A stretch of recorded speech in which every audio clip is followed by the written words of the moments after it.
Selamat pagi Bu Lorena teman-teman. Kami dari kelompok 3 akan mempresentasikan Kerajaan Pajajaran. Perkenalkan, saya Deandra, absen 5. Saya Sarah, absen 28. Saya Erika, absen 9. Saya Nasa Zafari, absen 24. Selamat menyaksikan.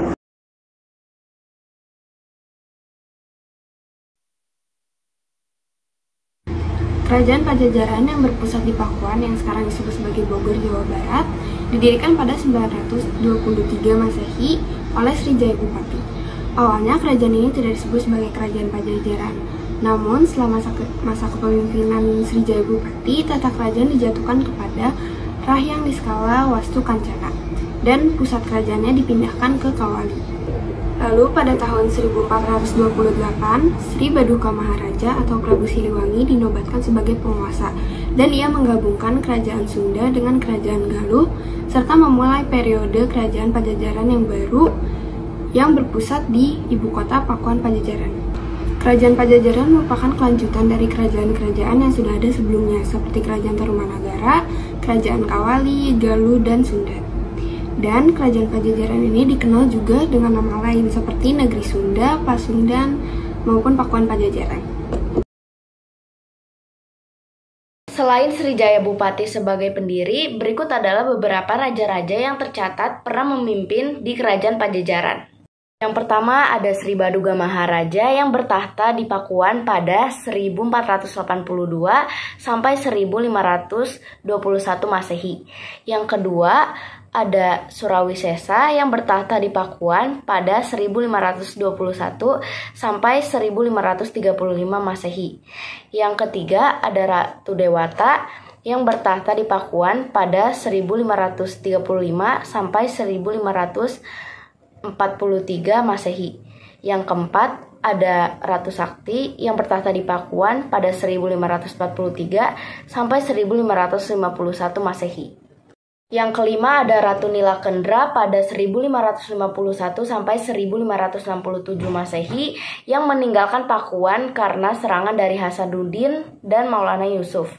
Yang keenam ada Raga Mulia yang memerintah dari Pandeglang pada 1567 sampai 1579 Masehi. Untuk struktur sosial, Kerajaan Pajajaran sudah memiliki struktur sosial yang terorganisir secara baik. Untuk pemimpin tertinggi dalam kerajaan adalah raja yang memegang kekuasaan secara penuh dan mutlak. Lalu di bawah raja terdapat bangsawan yang memiliki status sosial yang tinggi dan ia juga memiliki hak istimewa dan kekuatan politik yang besar. Di bawah bangsawan terdapat golongan pedagang dan petani. Pedagang berperan penting dalam kerajaan karena bertanggung jawab untuk memperluas jaringan perdagangan kerajaan. Sementara petani bertanggung jawab untuk memenuhi kebutuhan pangan dalam kerajaan. Kerajaan Pajajaran juga terkenal akan budaya dan tradisi yang kaya. Salah satu upacara yang paling terkenal adalah upacara Serentahun yang merupakan perayaan panen yang diadakan setiap 35 tahun. Upacara ini melibatkan seluruh masyarakat kerajaan dan dianggap sebagai upacara paling penting dalam kehidupan sosial Kerajaan Pajajaran. Selain itu, seni kerajinan dan ukiran seperti ukir kayu, ukir logam, dan kriya tekstil juga berkembang pesat dalam Kerajaan Pajajaran. Seni kerajinan dan ukiran seperti yang sudah disebutkan tadi tidak hanya menjadi sumber penghasilan dalam kerajaan, tetapi juga sebagai ekspresi kebudayaan dan seni yang khas. Kerajaan Pajajaran memiliki sistem pemerintahan feodal dengan seorang raja sebagai pemimpin tertinggi. Di bawahnya ada bangsawan, pejabat kerajaan, dan petinggi desa yang bertanggung jawab atas keputusan politik, administrasi, dan hukum. Selama berdirinya, 6 raja memimpin, termasuk yang terkenal adalah yang memerintah di Pakuan.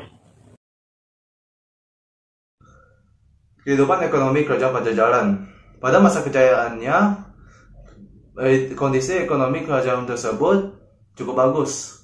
Jadi, masyarakat mempunyai kehidupan yang makmur dan sentosa. Kondisi ekonomi tersebut ditopang oleh berbagai hasil dari pertanian.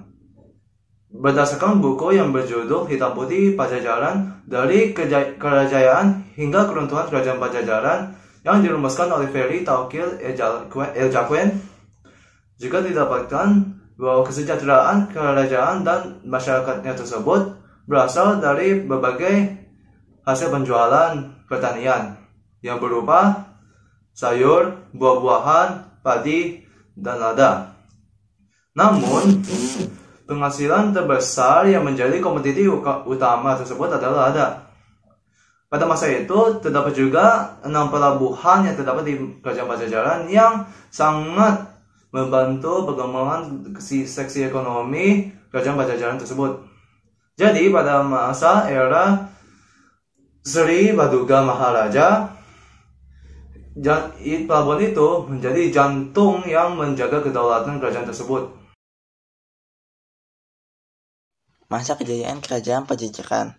Prabu Siliwangi yang menjabat sebagai Raja Pajajaran memegang kendali penuh dalam sistem pemerintahan. Dalam 39 tahun menjabat, Prabu Siliwangi telah menciptakan sistem klasik dengan menganut kepercayaan nenek moyang sebelumnya yang bersifat kosmologi. Sistem pemerintahan inilah yang berhasil membuat Prabu Siliwangi meletakkan kesejahteraan kepada rakyat Sunda.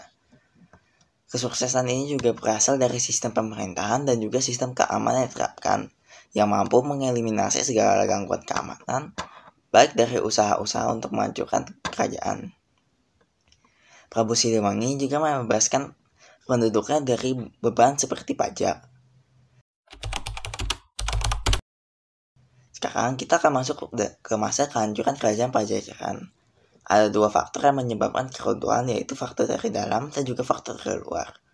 Faktor dari dalam yaitu Kerajaan Pajajaran mengalami kemunduran setelah kematian Prabu Siliwangi, kepergantian kekuasaan terjadi, dan juga pengaruh Islam dari Cirebon. Dengan dukungan Demak dan Banten mulai mengancam. Kehidupan pemerintah politik Kerajaan Pajajaran juga semakin memburuk dengan tanah yang tandus, kelaparan, korupsi, dan penyalahgunaan wewenang. Pada 1197, Banten menaklukkan Pajajaran di bawah kerajaan Maulana Yusuf.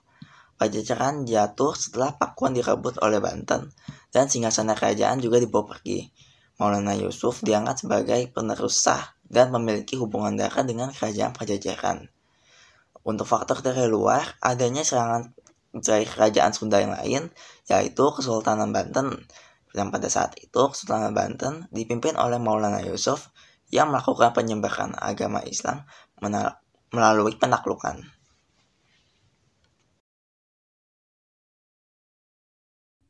Bagi peninggalan dari kerajaan Pajajaran tersebut, terdapat Babat Pajajaran,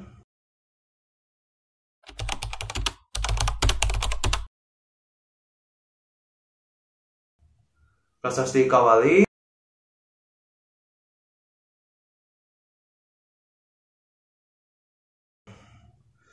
Prasasti Rakyat Juru Pengambat,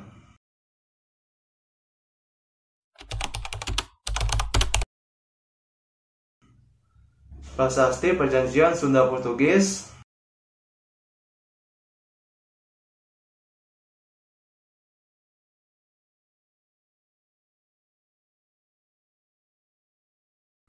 Carita Parahyangan,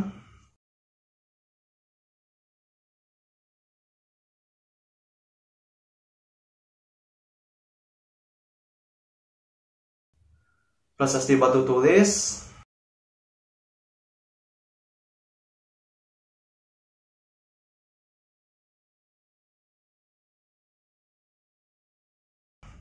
Prasasti Sanghyang Tapak,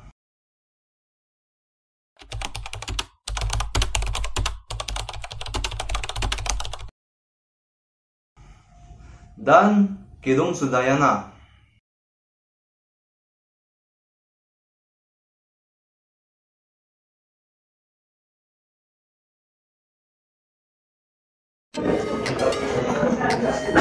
Sekian presentasi dari kelompok kami. Maaf jika ada salah kata. Terima kasih sudah menonton.